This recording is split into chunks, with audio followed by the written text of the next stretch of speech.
المحكمة العليا أيها الحاكم نادي على المتهمة السيدة معلمة تقدمي. قضية اليوم قضية أمة، قضية ماض وحاضر ومستقبل. قضية اليوم بدأت منذ الأزل. أيتها المعلمة، ما هو اسمك وما هو سنك وما هو عنوانك؟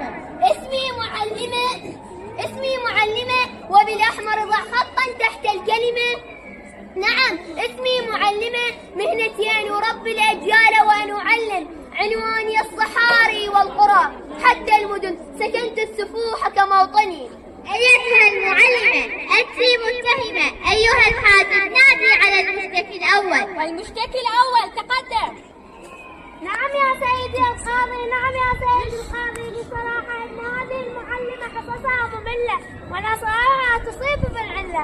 أرجوك يا سيدي القاضي جد لنا من هذه الأزمة حلا. ما تعليقك على ما قال هذا المشتكي؟ انظر سيدي القاضي، انظر إلى أين وصل بي الحال، انظر إلى سخف الأجيال.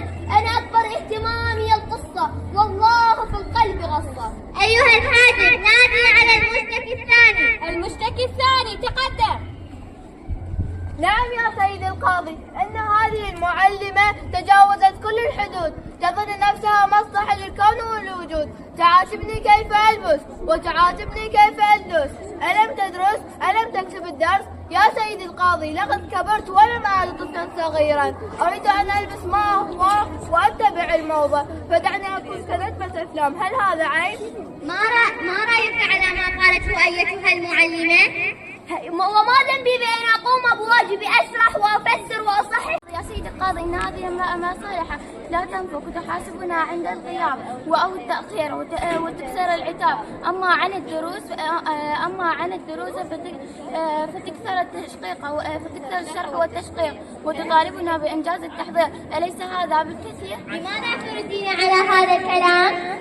الإنسان طموحا، لكن لنكن أكثر وضوحا. إنهم يريدون حياة جاهزة دون أخلاق وقيم، يريدون أن يرتدون سروالا ممزق وعقلا بلا منطق، ومن خوفي عليهم قلبي محترق. نعم يا سيد القاضي، نعم يا سيد القاضي، أن هذه المرأة الماثلة أمامكم هي سبب تأخرنا وتقهقرنا. إنها لا تراكم بالعصر والتجديد يا سيد القاضي. نحن رفقا بهذه الأبرياء التمس منك أن تحكمها بالمؤبد، ومن الأفضل أن تعدم. أيتها المعلمة، هل تدافعين على نفسك في غياب من يدافع عنك؟ نعم سيد القاضي، أنا المعلمة بشر مثلكم، من لحم ودم أشرح، من لحم ودم أفرح وأحزن، أبكي وأتألم. لا أدعي بأني ملاك ولا بطاغية فتان، لم أسكن القصور ولا ارتديت بدلة من مصمم المشهور. قد قضيت عمري أشم رائحة الطبشور حتى أصابني العناء.